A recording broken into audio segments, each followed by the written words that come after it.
Welcome everybody to another edition of TEW 2020 as we continue our WCW 2001 theories deep in 2003 as we're on the road to Fall Brawl as we got Nitro live from North Dakota in front of 10,000 people. We start off with a poor pre-show match as Alex Wright, Dustin Rhodes, and Yang defeats Reno, Lestat, and Eli Skipper in 14:54 when Yang pinned Eli Skipper with a Yang time.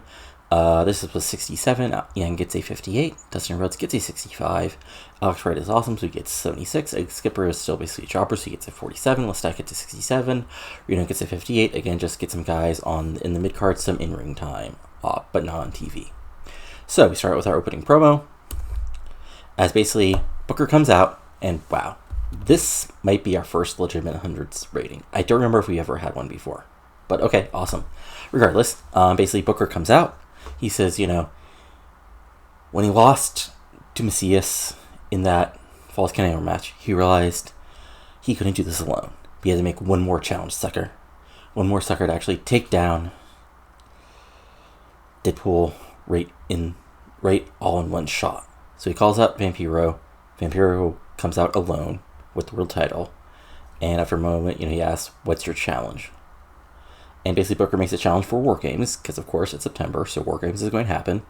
And then Vampiro makes a deal.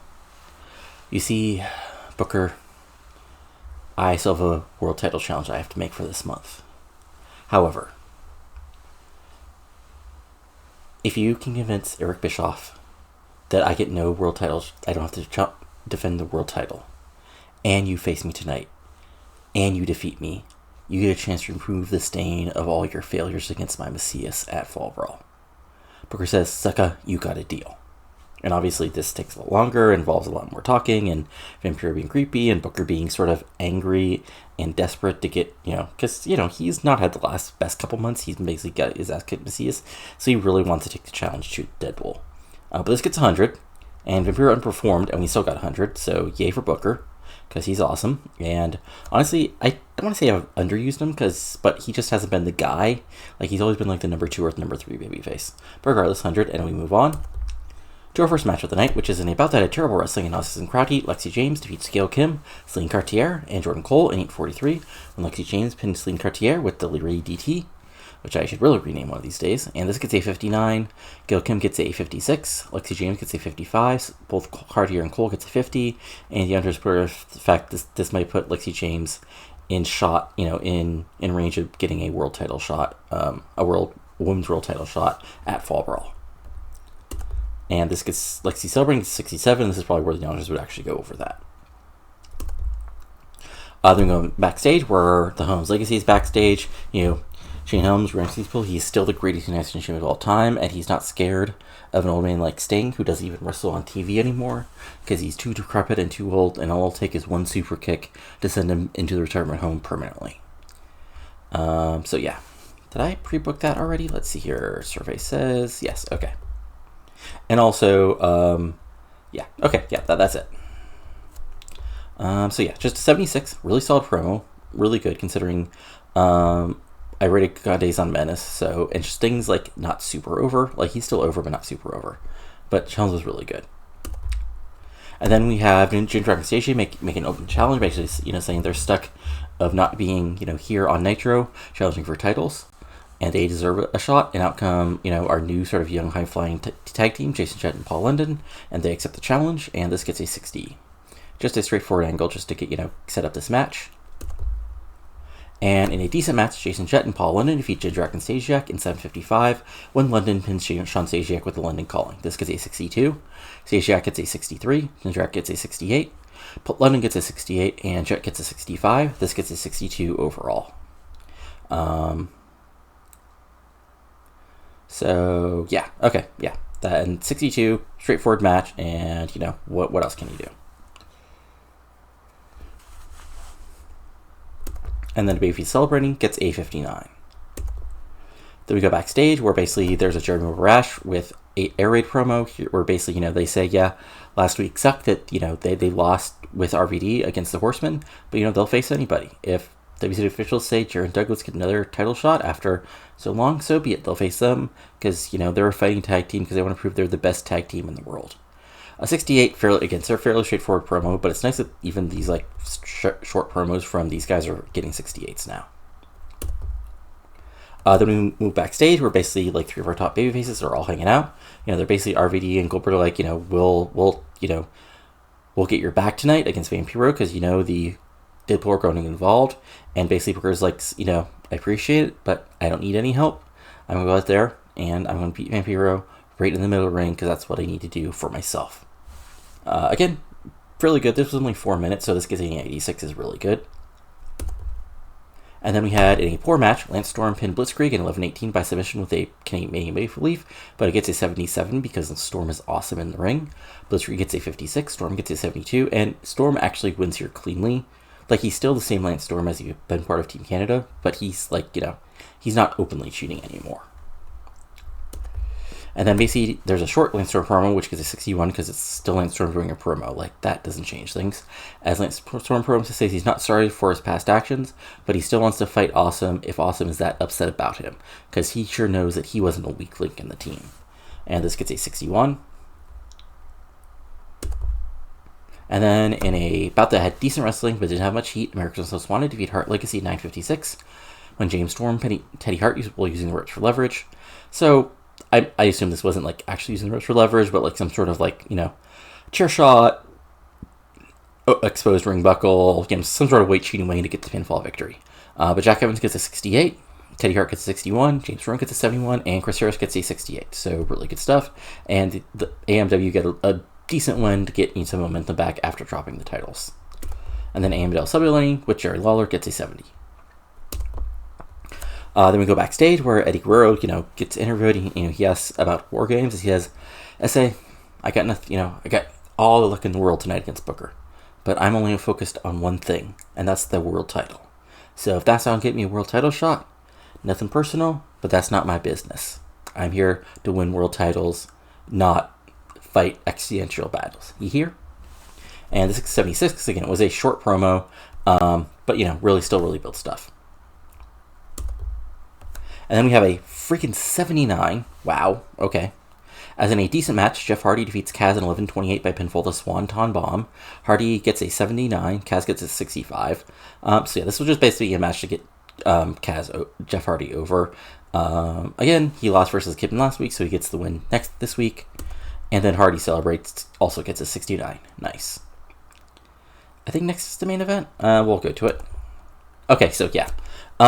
So I knew this was not going to be great because they previously didn't have the greatest of chemistry. So, but I sort of had to do it to set it up. Sometimes you have to do the match that you have to do, even if it'll hurt you. You can't do 90s every week. So in about had fantastic heat and good wrestling. Booker T defeat Vampiro by pinfall with a Harlem Hangover. That should be the bookend, but, what can you do? Macias did run and attack Booker, but, basically, Booker, reversed when Macias went for the Crucifix Powerbomb and kicked him out of the ring, and Morningstar distracted Booker earlier, but he knocked him out, and then, right in the middle of the ring, Booker T gets the pin, so 78. And then the end of the show, Booker T celebrates, and then, it's 3-on-1, so the heels go after him, but, Bill Goldberg makes a save, clears the ring, and I'm pretty sure we got at least one member of the, of the 4-man team for War Games. So this gets a 91. This really finishes things out. Not as many angles as I usually do. This was I don't say a match-heavy show, but it was a, move things forward show. The Horsemen weren't even on the show, mainly because I just wanted, give them the week off because there wasn't anything from the do, and I really didn't have that much time. Because I wanted to do this, sort of big match in the main. Regardless, overall, we get an 84, which isn't our best show ever, but still is a really solid show. And let's see what Raw did on its own for the first time in a week.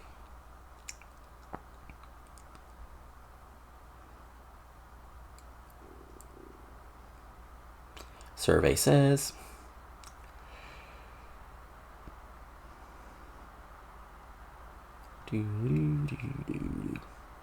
As this loads, as this takes a really long while to load. This is a shockingly long time to load.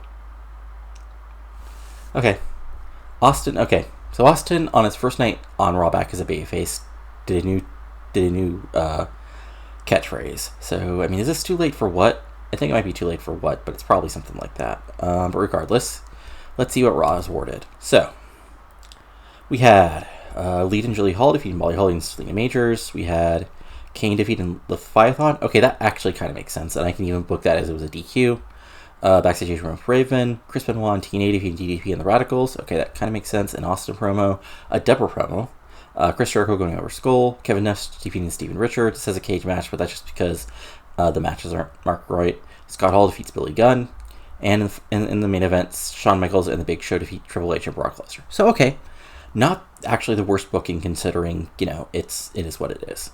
So, hey, congratulations today. You actually booked a somewhat competent show aside from the random weird cage match. But, what can you do? Let's see. Any emails? Let's see here. We got Nature Review and Figures. Oh, USA Battle. We finished second because, yeah. But let's see here. So, Arn Anderson opinion. Paul. Okay.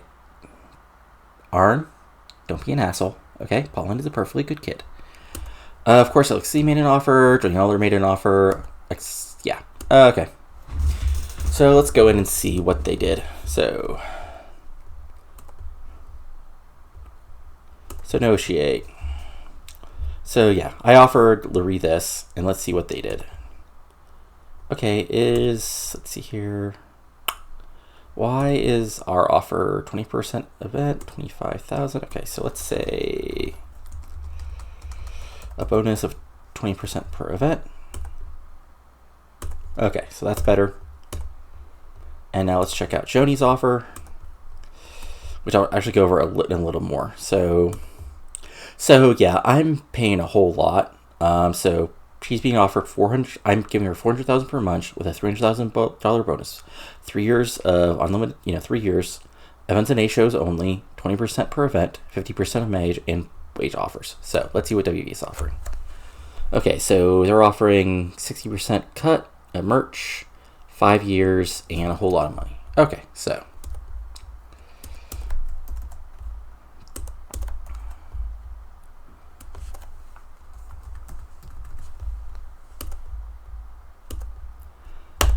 Yeah, so that's a whole lot of money, and that probably means a lot of people are going to make a whole lot of money. Yeah, so hopefully that'll do better for them. So yeah, let's just see here. Storylines wise, everything is still pretty hot. Let's see here. So yeah, actually, ironically, because I didn't do anything with it tonight, the Alex Wright Ric Flair is actually the hottest thing because this was part of the heel celebrating, which is kind of hilarious. But what can you do? Yeah, this sort of got hurt by being part of the world title. Okay. Yeah, and Eddie's program was short, so it kind of hit it. Okay, that makes sense. But yeah, so as far as the pay-per-view, we've got the War Games match basically set, but we don't know the 4 commanders on the babyface side. Obviously, it looks like there's going to be a tag title match between the Horsemen and Air Raid, maybe. What else is obvious from the booking so far? Jeff Hardy's going to be in action against somebody. And I think that's actually about it. Oh, and we were still not sure what Eddy Guerrero is going to do or who the other tag team baby faces aside from Goldberg is going to be against Deadpool. But who knows? We might find out, sooner than later.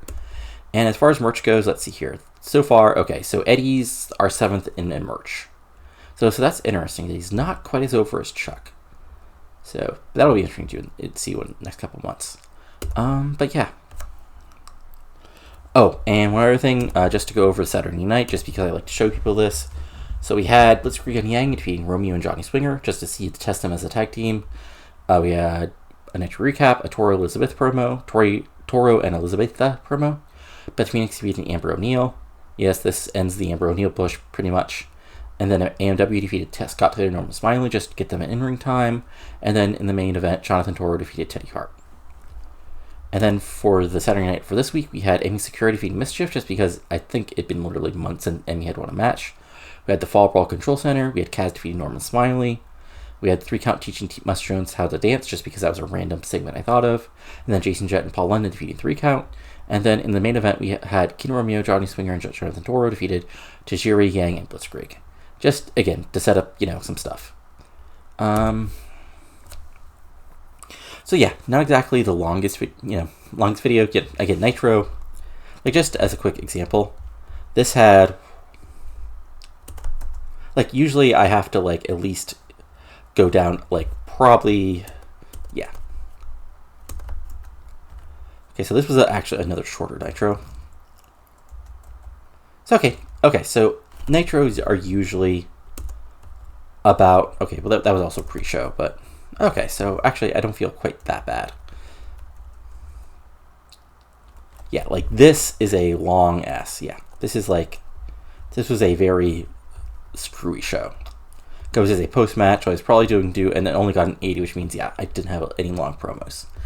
That is one thing, anybody, I think it's pretty obvious, but just in case you don't know, long promos is how you build up, you know, your 3-minute promo is never going to actually give you a, what's I'm looking for, 100 rating. But anyway, that's it for now. So if you enjoyed this, go ahead and give it a like, comment below on what you're enjoying and not enjoying, and subscribe to the channel for lots of TEW 2020 content, including this, my WCW 1993 No Eric Bischoff series, my MLW series in 2004, my Cornell series, and lots of other stuff. But that's all for now, so I'll talk to you later, and adios.